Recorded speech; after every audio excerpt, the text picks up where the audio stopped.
Afghanistan cricket board के chief selector और साबिक क्रिकेटर असदुल्ला खान ने क्रिकेट ऑस्ट्रेलिया पर सख्त बरहमी का इजहार किया है। असदुल्ला खान का कहना है कि ऑस्ट्रेलिया का बाहमी सीरीज खेलने से इनकार स्पिरिट ऑफ द गेम के खिलाफ है। उन्होंने कहा कि अफगानिस्तान क्रिकेट टीम को गैर मुंसिफाना तौर पर निशाना बनाया जा रहा है। हालांकि अफगान टीम ने एलीट क्रिकेट में अपनी परफॉर्मेंस से मुकाम हासिल किया है। इनका कहना था कि अफगानिस्तान ने कामयाबी किसी फेवरेटिज्म या हमदर्दी पर नहीं बल्कि मेरिट की बुनियाद पर हासिल की और क्रिकेट को सियासत से जोड़ना खेल के लिए नुकसानदेह है।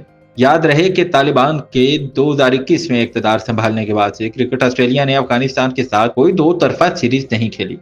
पहले टेस्ट मैच मनसूख किया गया, फिर 2023 में मुत्तहिदा अरब अमारात में होने वाली 3 वनडे मैचेस की सीरीज भी मनसूख कर दी गई। क्रिकेट ऑस्ट्रेलिया का मौक़िफ़ है कि खवातीन को खेलों में हिस्सा लेने की इजाज़त न मिलने तक वो अफगान टीम से नहीं खेलेंगे, मगर अफगान बोर्ड का कहना है कि क्रिकेट को सियासत से अलग रखना ही असल खेल की रूह है।